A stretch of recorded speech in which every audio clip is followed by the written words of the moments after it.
Hello everyone, welcome back to my YouTube family. मैं निकेश सिन्हा आपके लिए लाया हूँ भारतीय इतिहास एवं संस्कृति से दोस्तों। तो आइए चलते हैं, देखते हैं। और यहाँ पे बहुत ही मोस्ट इम्पॉर्टेंट क्वेश्चन होने वाला है दोस्तों। तो आइए एंड तक ज़रूर देखिएगा, बहुत ही इम्पोर्टेंट होने वाला है। और हमारे चैनल पे अभी तक आप नए हैं तो अभी जाके सब्सक्राइब कर लें और बेल नोटिफिकेशन को ऑल नोटिफिकेशन रखिएगा, ताकि मैं जब जब वीडियो अपलोड करूँ सीधा आप तक पहुँचे। तो आइए चलते देखते हैं प्रेजेंट करंट नॉलेज सप्लाई। देखिए दोस्तों, यहाँ पे है पहला क्वेश्चन कि निम्नलिखित पर ध्यान दीजिए। पहला है संहिता, ब्राह्मण, आरण्यक और उपनिषद। इनमें वेदों का अंग कौन सा है, आप बताइए। इनमें से वेदों का अंग कौन कौन सा है? तो ये देख सकते हो दोस्तों, संहिता, ब्राह्मण और आरण्यक ये है, ये सारे वेदों का अंग है दोस्तों। लेकिन ये उपनिषद है। उपनिषद के बारे में मैं बता दूं तो इसकी संख्या 1180 मानी गई है, लेकिन वर्तमान में 108 ही उपनिषद ही माने गए हैं। ठीक है, और उसमें भी 13 मोस्ट इम्पॉर्टेंट है। तो जो उपनिषद है दोस्तों, वो वेद है, उसी का ये सिंपल फॉर्म है। वो वेद थोड़ा हार्ड वर्ड में लिखा हुआ है, इसी चलते ये उपनिषद है जो सिंपल, जो उसका गूढ़ ज्ञान है उसको सिंपल तरीके से इसमें लिखा गया और कुछ नहीं है। तो संहिता, ब्राह्मण और आरण्यक ये सारे वेद हैं। तो कौन सा ऑप्शन हो जाना चाहिए, बता दीजिए। तो संहिता, ब्राह्मण और आरण्यक यही है जो सारे वेद का अंग है, और उपनिषद नहीं कह सकते हैं उसको दोस्तों। तो ये ऑप्शन नंबर हमारा ए हो जाएगा सही उत्तर। चलिए आइए देखते हैं सेकंड का कि दूसरा है कृषि प्रशासन के क्षेत्र में अलाउद्दीन खिलजी का सबसे बड़ा योगदान निम्नलिखित में से कौन सा रहा? तो पहला ऑप्शन है कि वह किसानों को राज्य के साथ सीधा संपर्क में लाया। दूसरा है उसने बिचौलियों को कम करने और नियंत्रण करने का प्रयास किया। सी नंबर है वह पहला शासक था जिसने राजस्व के आकलन के लिए भूमि के मापन की प्रथा प्रारंभ की। डी ऑप्शन है गांव का लेखा परीक्षण किया गया। तो आपको कौन सा ऑप्शन लगता है सही दोस्तों? तो मेरे ख्याल से ये जो हमारा सही उत्तर है ए है दोस्तों। वह किसानों को राज्य के सीधे संपर्क में लाया। ठीक है दोस्तों, तीसरा क्वेश्चन में चलते हैं दोस्तों।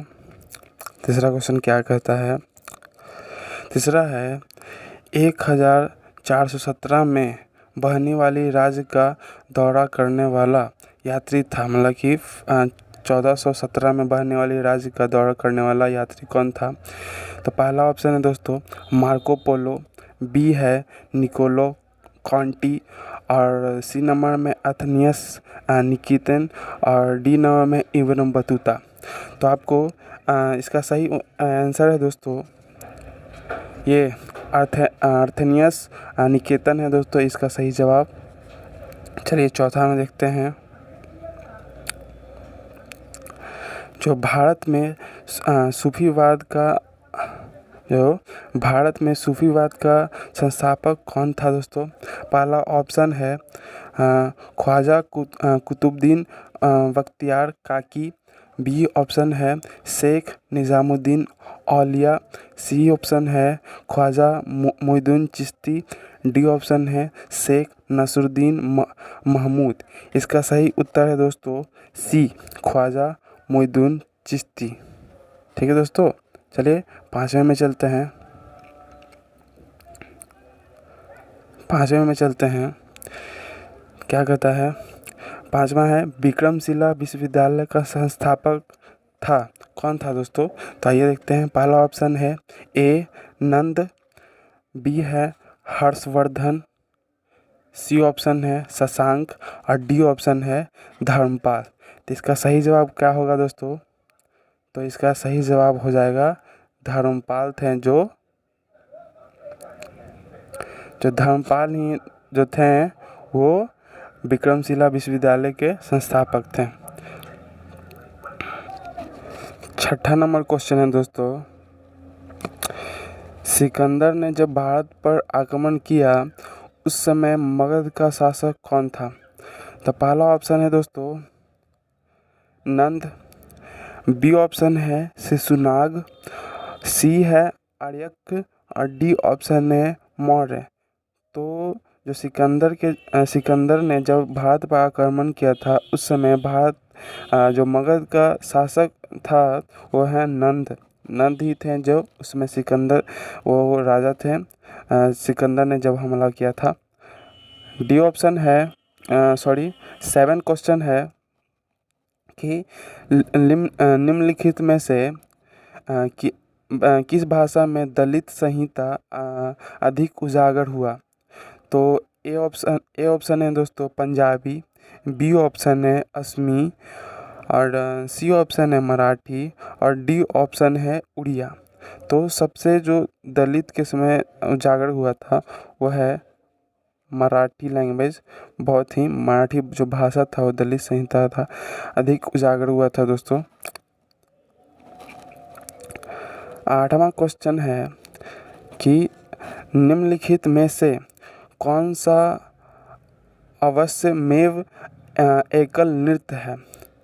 ठीक है, निम्नलिखित में से कौन सा अवश्यमेव एकल नृत्य है?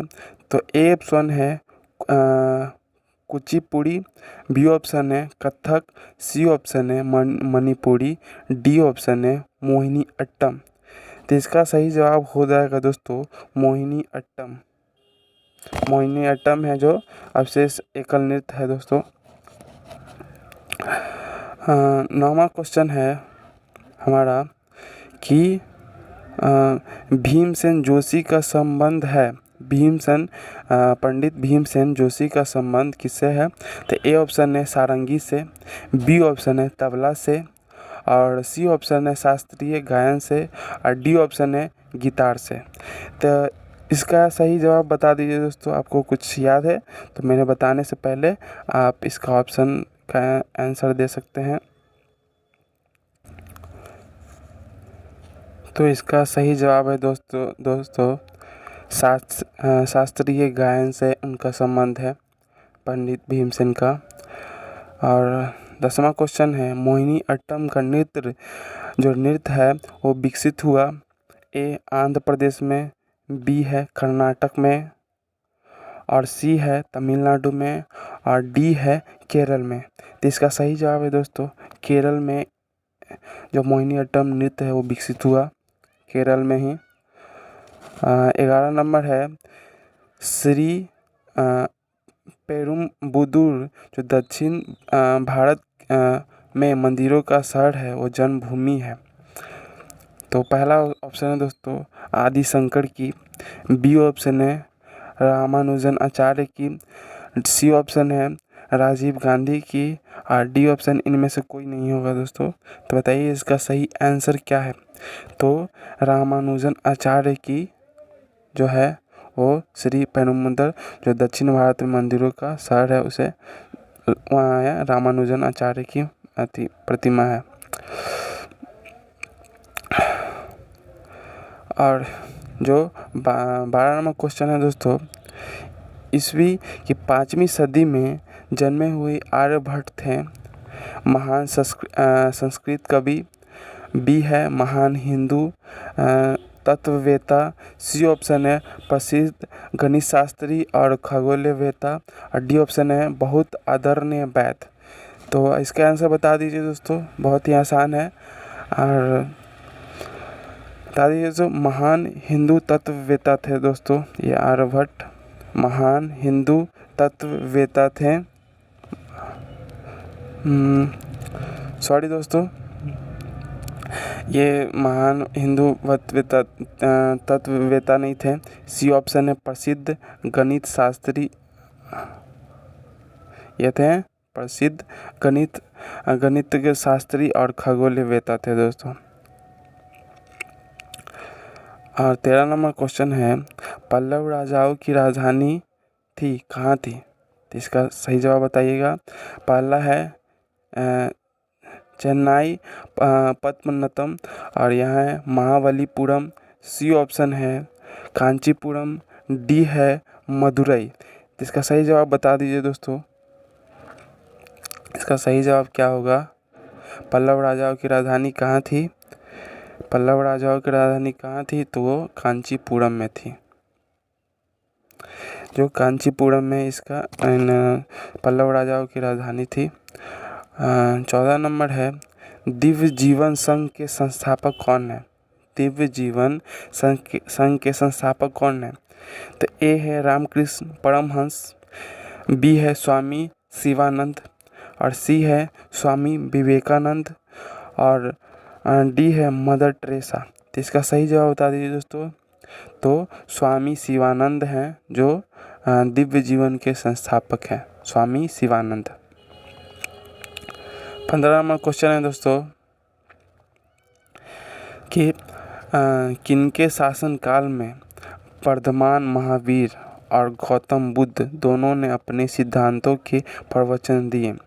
फिर से क्वेश्चन बोलता हूँ दोस्तों, किनके शासनकाल में वर्धमान महावीर और गौतम बुद्ध दोनों ने अपने सिद्धांतों के प्रवचन दिए?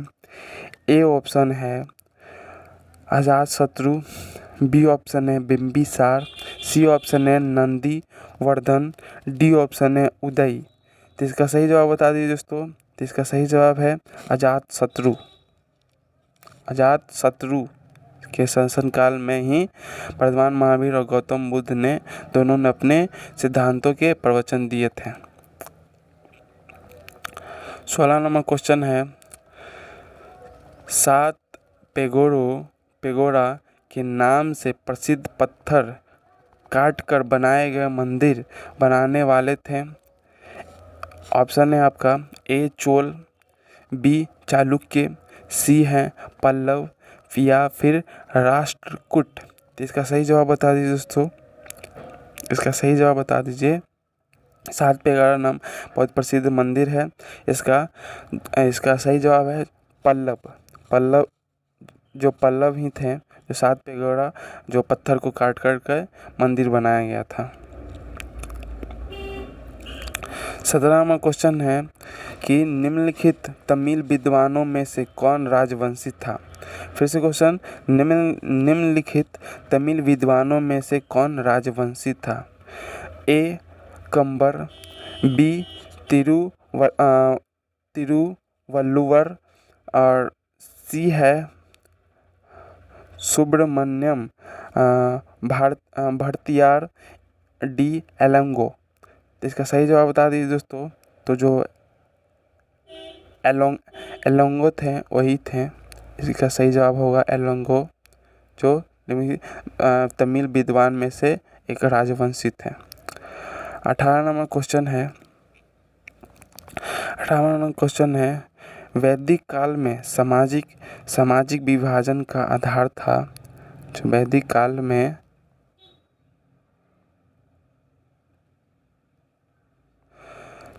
काल में सामाजिक विभाजन का आधार था?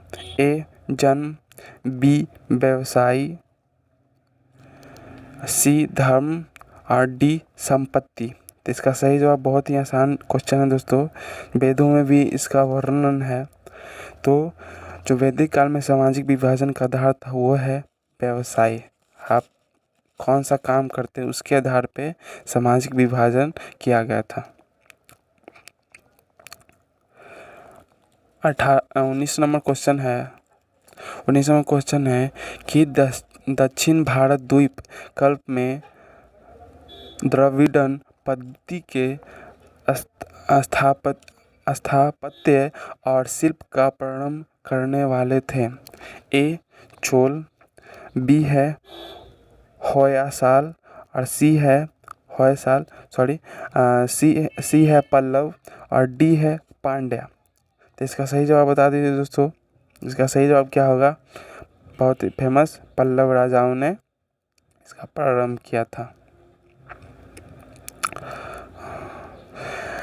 20वां क्वेश्चन है, निम्नलिखित में से कौन विजयनगर राज्य का संस्थापक था? निम्नलिखित में से कौन विजयनगर राज्य का संस्थापक था? ए है अकबर, बी है बहवनी का ससुलता, और कृष्णदेव राय और डी है हरिहर। तो इसका सही जवाब बता दीजिए दोस्तों। निम्नलिखित में से कौन विजयनगर राज्य का संस्थापक था? वो है हरिहर।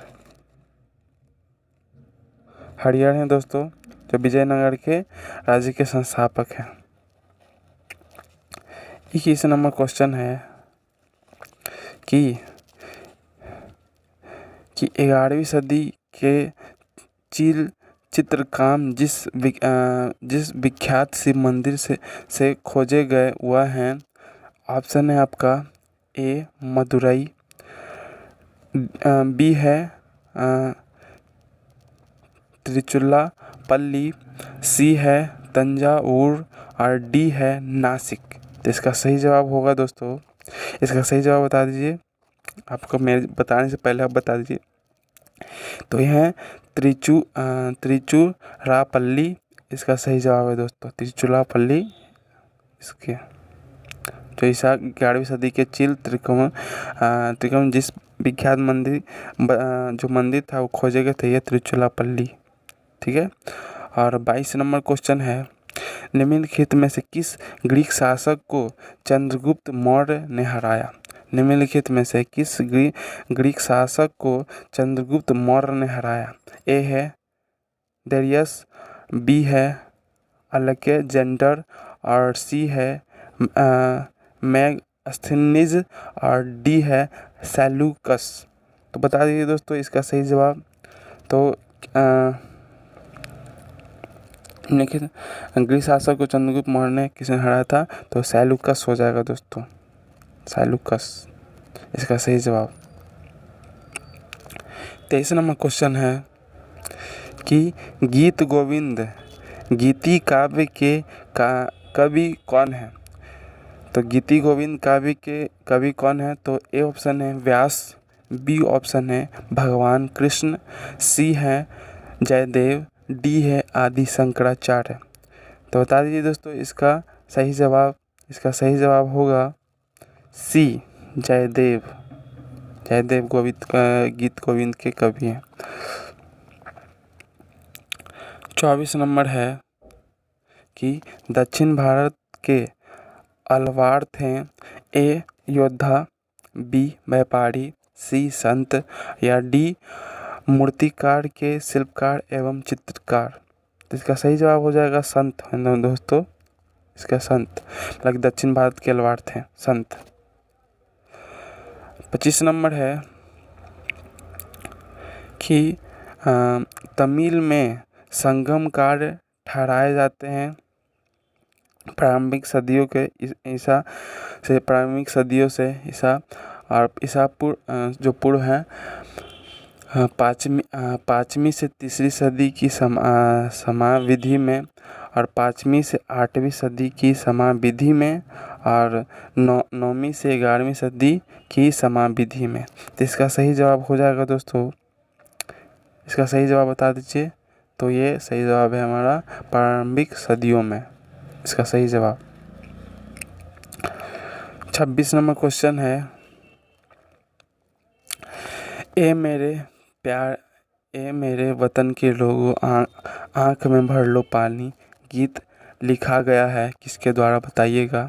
ए है मजरू सुल्तानपुरी के द्वारा, मजरू सुल्तानपुरी के द्वारा, बी है भरत व्यास के द्वारा, सी है कवि प्रदीप के द्वारा या डी है शैलेंद्र के द्वारा। तो इसका सही जवाब बता दीजिए दोस्तों। ये बहुत ही प्रचलित जो गीत है, इसका सही जवाब बता दीजिए। तो ये मेरे प्यारे वतन के लोगों आँख में भर लो पानी बहुत ही भक्ति सॉन्ग में बहुत ही फेमस गाना है। तो इसका सही जवाब है दोस्तों कवि प्रदीप के द्वारा ये लिखा गया है।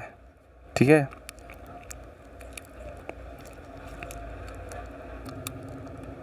27 नंबर क्वेश्चन है दोस्तों। 27 नंबर क्वेश्चन है, ये कूट पे है। गुलबदन बेगम पहला है नूरजहां की बहन थी, 2 है हुमायूं की लेखिका थी, 3 है फतेहपुर सीकरी में दफनाया गया या हुमायूं की बहन थी। तो इसका कोट है दोस्तों कि ये 1 और 2 सही है। बी ऑप्शन है 2, 3 और 4 सही है। सी ऑप्शन है दोस्तों 2 और 4 सही है। और डी ऑप्शन है 1 और 3 सही है। तो आइए देखते हैं किसका। गुलबदन बेगम जो नूरजहाँ की बहन थी, नहीं दोस्तों ये गलत है, नूरजहाँ की बहन नहीं थी। डी ऑप्शन है हुमायूं नामा की लेखिका थी, हाँ ये सही है। और 3 ऑप्शन है फतेहपुर सिकरी में दफनाया गया, नहीं ये दोस्तों ये गलत बात है। और चौथा हुमायूं की बहन थी, हाँ बिल्कुल ये सही है। तो हमारा सही आंसर हो जाएगा दोस्तों 2 और 4, मतलब कि 2 और 4 हुमायूं नामा की लेखिका थी और हुमायूं की बहन थी। और 28 नंबर है कि ऋग्वेद काल के जो देवता हैं वो कौन है। तो देखते हैं ऑप्शन। सूर्य और अग्नि, बी है जल और अग्नि, सी है इंद्र और अग्नि, और डी है सूर्य और विष्णु। ऋग्वेद काल के देवता कौन है दोस्तों, बताइएगा। ऋग्वेद काल के देवता कौन हैं। ऋग्वेद तो इंद्र और अग्नि है दोस्तों, इंद्र और अग्नि को ही ऋग्वेद का देवता माना गया है। हाँ 29 नंबर क्वेश्चन है दोस्तों। 29 नंबर क्वेश्चन है कि महात्मा बुद्ध के प्रभाव से जो गणिका बौद्ध भिक्षु बन गई वह थी। बहुत ही फेमस क्वेश्चन दोस्तों, बौद्ध धर्म के बारे में आप पढ़े होंगे, तो बहुत ही इम्पोर्टेंट क्वेश्चन है। बताइएगा कि क्या होगा। तो महात्मा बुद्ध के प्रभाव से जो गणिका बौद्ध भिक्षु बन गई वह है आम्रपाली। बहुत ही फेमस क्वेश्चन है दोस्तों, आम्रपाली।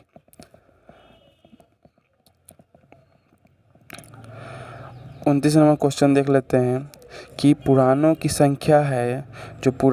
जो संख्या है वो कितनी है। पुराणों की संख्या है वो कितनी है बता दीजिएगा। पहला है 12 ऑप्शन में, बी है 18, सी है 24 और डी है 30। तो इसका सही जवाब होगा दोस्तों, इसका सही जवाब होगा 18। पुराणों की जो संख्या है वो 18 है दोस्तों, ठीक है। तो आज के लिए इतना ही। देखिए 30 क्वेश्चन में ही लाया था। और